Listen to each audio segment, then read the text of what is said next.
আসসালামু আলাইকুম, সবাই কেমন আছেন? আপনাদের সাথে আছি আমি মা মেয়ে ঘরোয়া ব্লগ। দূরে এবং কাছে আমার প্রাণপ্রিয় ভাই ও বোনেরা, আপুরা, বন্ধুরা যে যেখানে আছেন, আশা করি সবাই ভালো আছেন, সুস্থ আছেন এবং নিরাপদে আছেন। আপনাদের ছোট বড় সবার দোয়ায় এবং ভালোবাসে আলহামদুলিল্লাহ আমি আমার ফ্যামিলির সবাইকে নিয়ে ভালো আছি। তাই আজকে একটা ভিডিও নিয়ে এসেছি। ভিডিওটা হলো, আমি সকালবেলা সাভারে গিয়েছিলাম। তাই সাভারে যখন গিয়েছিলাম তখন আসার পথে আমার বাসার সামনে থেকে কী নিয়ে আসছি বলতে, আমার বাসার থেকে একটু অপর সাইডে বাজার, ওই বাজার থেকে কী নিয়ে আসলাম একটু আপনাদের সাথে শেয়ার করলাম। আর যেহেতু আসলে 3টা বাজছিল, তখন সময় 3টা, তাই বাসায় এসে রান্না করতে হবে, খেতে হবে, তাই ভাবলাম যে একটা বন রুটি নিয়ে আসি।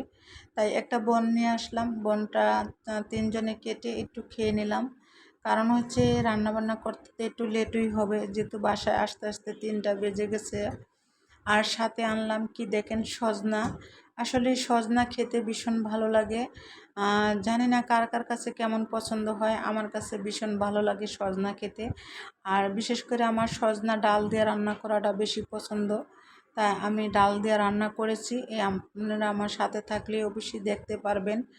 আর নিয়ে আসলাম কি জানেন, একটা তরমুজ।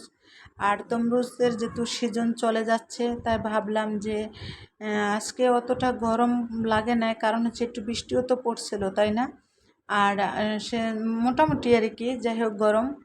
তাই আর তরমুজ খেতে ভীষণ ভালো লাগে গরমে। গরমের তরমুজটা বেশ ভালোই লাগে ঠান্ডা ফ্রিজে রেখে। আর দেখেন এই বছর তরমুজের মিষ্টিটা অনেক বেশি। আর তরমুজ দেখতেও অনেক ভালো লাগে, লাল।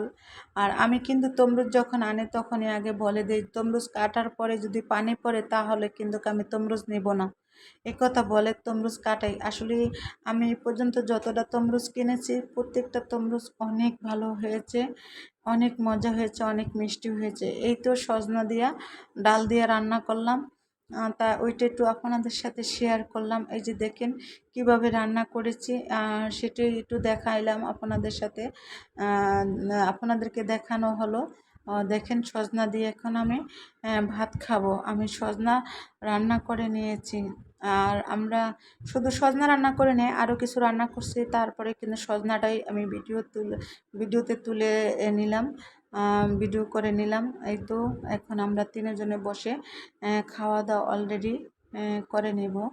একটু বেলা হয়ে গেছে বেশি আজকে, যেহেতু সাভার গেছিলাম, সাভার থেকে আইসা তারপরে আমি রান্না করে, তাই ভাগ্যিস বেলা একটু গ্যাস পাইছিলাম। তা সবাই ভালো থাকবেন, সুস্থ থাকবেন, আল্লাহ হাফেজ।